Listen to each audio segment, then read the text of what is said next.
We have over 550 parents and supporters of our kindergarten teachers who signed this letter. And we have copies for all of you, along with summaries of comments that Magna is going to pass out.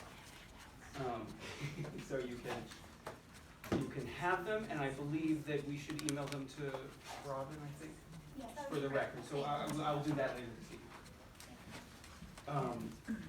To the superintendent and members of the Brookline School Committee, we are parents, caregivers, and supporters of children in the public schools of Brookline. We write to show our support for PSB kindergarten teachers.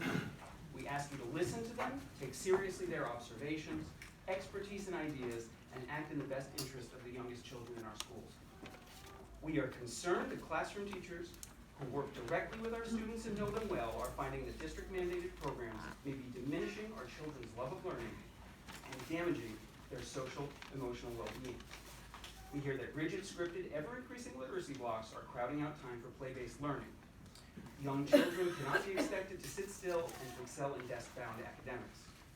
We see in our own homes every day that they need to move, explore, interact, and engage with the world. Why is the district requiring longer literacy blocks and working snacks? In some schools, these blocks can be up to 90 minutes long, a tremendous amount of time in the instructional day, when accounting for transitions, lunch, and specials. We are concerned that increased academic requirements are reducing the time available for play-based learning. We are concerned when we hear teachers reporting that our children are showing increased anxiety as well. They are saying that they can see behavioral problems rise as children are pushed away from play towards rote academics. Research reflects this. Please see the work of Nancy Carlson-Page, an award-winning Massachusetts-based researcher who has published many papers on the potentially detrimental effects of forcing children to learn to read too early. No child in Brookline at school should ever say, "I'm not good at anything," simply because we are asking them to do something they are not developmentally ready to accomplish. And yet this is exactly what kindergarten teachers are hearing from some of the students.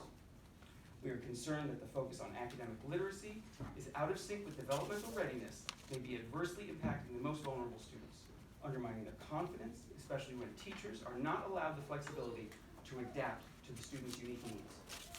On top of this, excessive data collection requirements are taking away the time that the teachers could spend working directly with their students or developing plans specific to the needs of their students. An example, the hours spent filling out progress reports that no parent can decipher is time spent away from teaching. We support kindergarten teachers in their call to preserve play-based learning in Brookline. This is the direction many of the state's best districts are moving in. There is an ample body of research that has repeatedly shown the power and importance of play in childhood learning. We also believe in the importance of choice time to give our kindergartners the opportunity to spend time every day on activities they choose and feel are fulfilling and empowering. We urge the school committee to act in its capacity as representative citizen body to do what you can to return play, teacher creativity, and developmental readiness to the heart of our children's kindergarten experiences.